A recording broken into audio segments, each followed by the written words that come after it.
أعوذ بالله من الشيطان الرجيم. بسم الله الرحمن الرحيم. ألم تر إلى الذين يزعمون أنهم آمنوا بما أنزل إليك وما أنزل من قبلك يريدون أن يتهاكموا إلى الطاغوت وقد أمروا أن يكفروا به ويريد الشيطان أن يضلهم ضلالا بعيدا.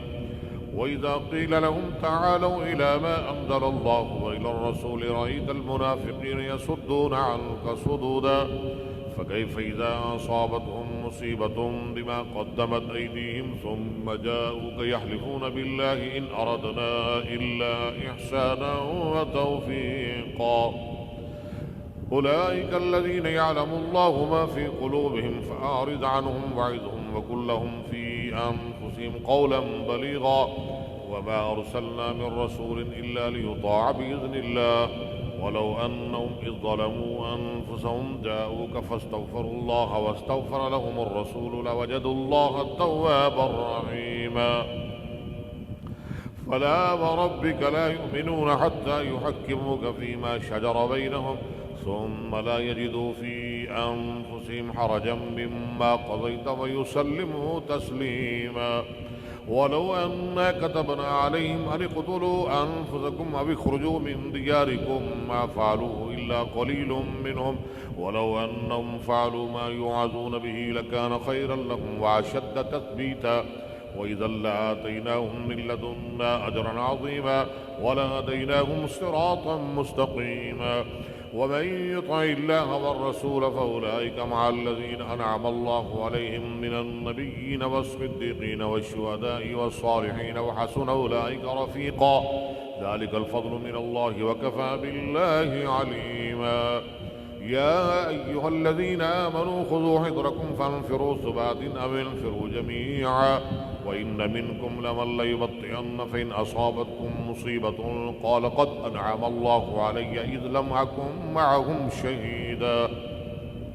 ولئن أصابكم فضل من الله ليقولن كأن لم تكن بينكم وبينه مودة يا ليتني كنت معهم فأفوز فوزا عظيما.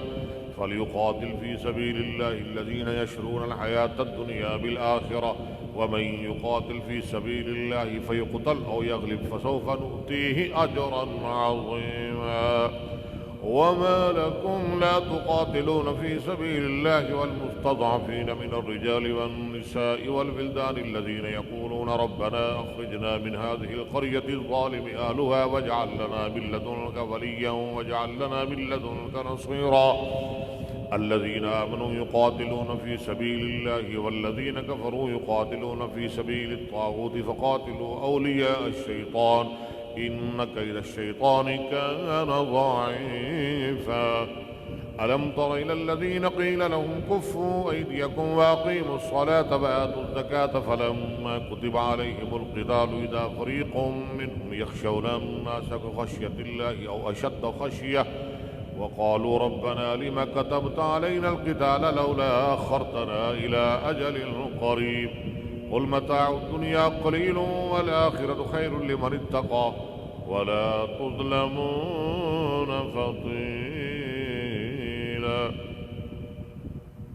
أينما تكونوا يدرككم الموت ولو كنتم في بروج مشيدة وإن تصبهم حسنة يقولوا هذه من عند الله وإن تصبهم سيئة يقولوا هذه من عندك قل كل من عند الله فما لهؤلاء القوم لا يكادون يفقهون حديثا. ما أصابك من حسنة فمن الله وما أصابك من سيئة فمن نفسك وأرسلناك للناس رسولا وكفى بالله شهيدا. من يطع الرسول فقد أطاع الله ومن تولى فما أرسلناك عليهم حفيظا. ويقولون طاعة فإذا برزوا من عندك بيت طائفة منهم غير الذي تقول والله يكتب ما يبيتون فأعرض عنهم وتوكل على الله وكفى بالله وكيلا.